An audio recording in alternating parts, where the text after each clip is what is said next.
أعوذ بالله من الشيطان الرجيم. بسم الله الرحمن الرحيم. اللهم صل على سيدنا محمد صلى الله عليه وسلم. maanta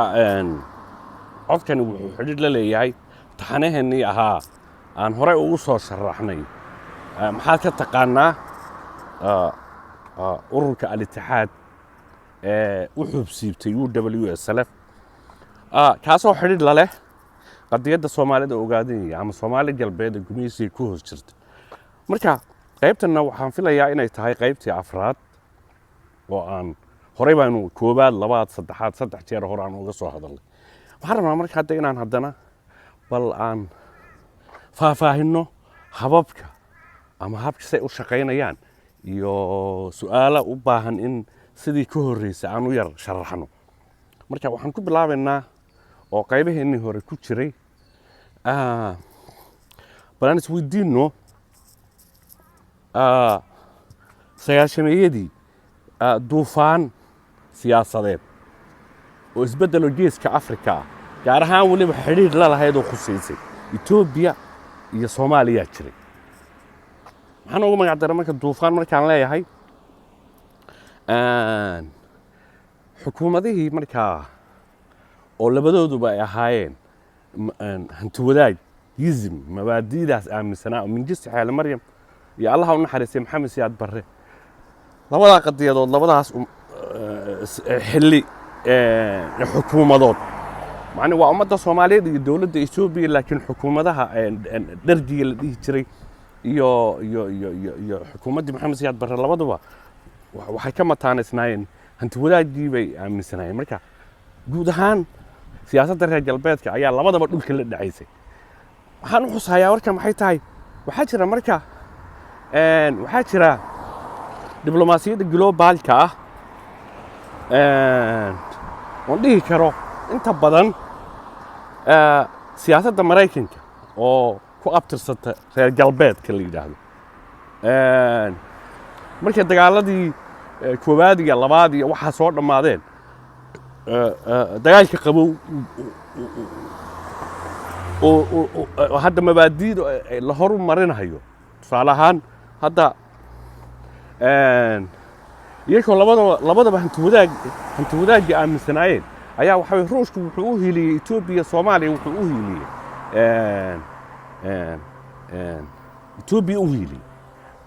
maxaa meesha ay tahay marka haddana laba fikradood hanti wadaag oo la aaminsan yahay labadii wadanba ayaa kii Orthodox Christianity xaggiisu xigayaa weeyaan. marka waxaan ka wadaa marka siyaasadda reer galbeedku waxaan dhihi karaa marka siyaasaddan al-itixaad UWSLF la magac baxday waxaa jira shacabka waxyaabo badan oo waxaa jira innocent ay ka yihiin in xogaal ka ahayn. marka waxaa dhici karta marka shacabka iyo waxaan kala saaraynaa organic ama xubnaha activity ee dhaqdhaqaaqa wada ayaa waxaan dhihi karaa waxay xidhiidh la leeyihiin siyaasado dibadeed. marka waxa tusaalaha hadda aan soo qaaday siyaasadda reer galbeedka aan xusay ama aan ruushka soo qaaday iyo barnaamijkaas waxaad moodaa marka geeskan yaa danaha global policy geeskan Afrika way riman yihiin ama Carab ha ahaato ama siyaasadda reer Yurub ha ahaato ama Maraykan ha ahaato ama Afrikaanka laftiisa oo hadda dalalka Kenya iyo Itoobiya iyo geeskan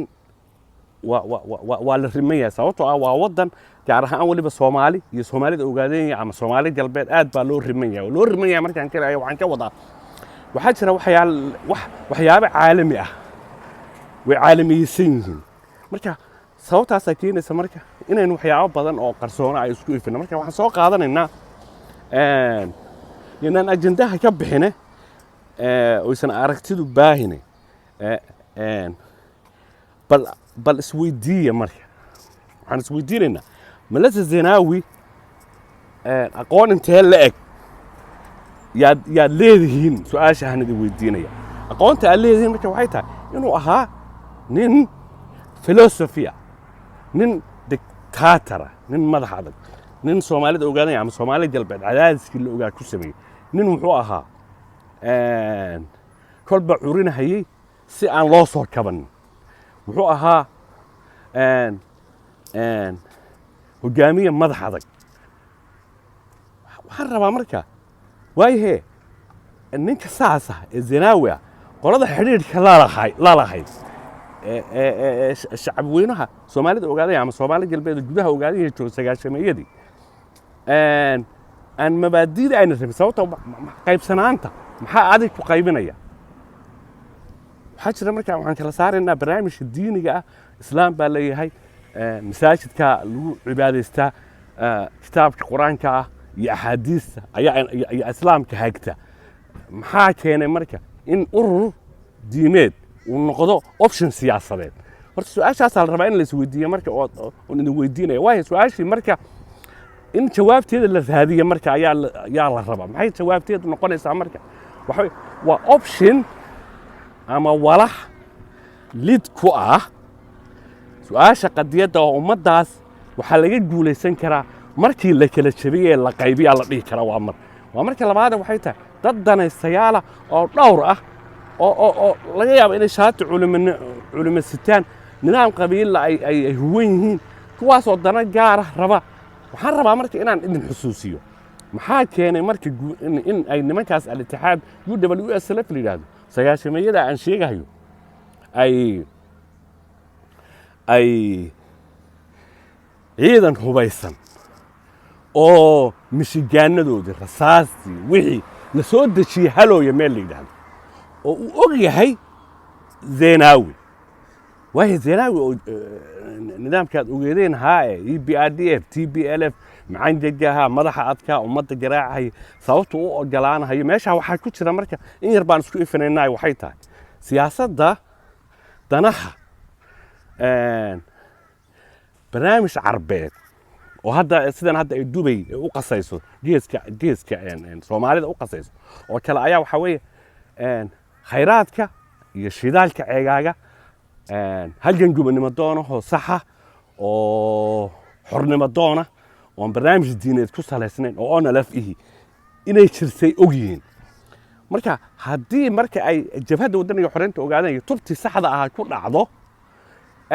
hadda ka soo qaad imaaraadkaas oo hadda wadanka lama deegaanka ah khayraadka ka sameeyay maxaad u maraynaysaa ummadan oo xorowda oo khayraadkeedii la soo baxda oo gaar ahaan arrinta shidaalka ayaa laga yaabaa istiraatiijiyadda fogi oo asalkeeda marka xiriirkaas wuxuu keenayaa marka in xilligaas oo TPLF ay dawlad daciifa ahayd laba shayba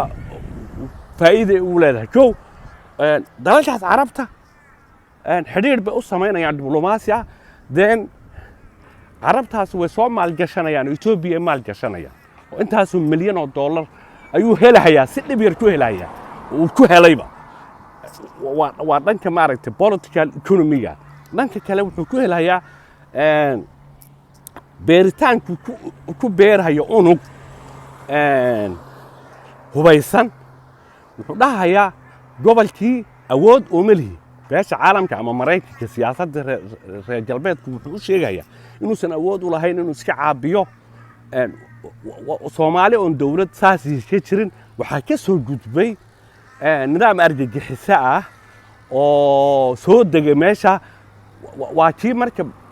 harka cad ku weeraray ujeedada loogu weerarayna waxay tahay shakhsiyaad kooban oo hoggaankaas al-ittixaad ah baa oge ummadda Soomaaliyeed ee marka iyada la soo hubiyay waan jihaadaynaa lahayd iyagu marka in badani waxba ma oga marka in yar oo gaar ah ayaa danahooda gaarka ah oo waxaa isa soo qortay shakhsiyaadka marka siyaasadda hagayay iyo waxaa is og Zenawi sababtoo dan kama laha sababtoo qofka markuu danaysan yahay dan kama laha marka waxaan ka wadaa intaas ayaan ku joojinaynaa halala socda taxanaha sida awgeed al-ittixaad islaami ama UWSLF waa khatarta ugu weyn ee jabhadda wadaniga xoreynta ogaadeen ee jirta marka option-kan su'aashan marka waxay tahay marka waxa weeyaan aan in yar dib u sharaxnay wuxuu noqonayaa marka unuguu kugu beeray inuu beesha caalamka uga faa'iidaysto inay argagixisa meesha soo gasho si hadhowto onalif loo dhaho waa argagixiso yaa macnaha weynay ku jira ahaa isu soo noqod wanaagsan taxanaha lala socdo barnaamijkiin intaas ku eega wasalaamu calaykum waraxmatullaahi wabarakaatu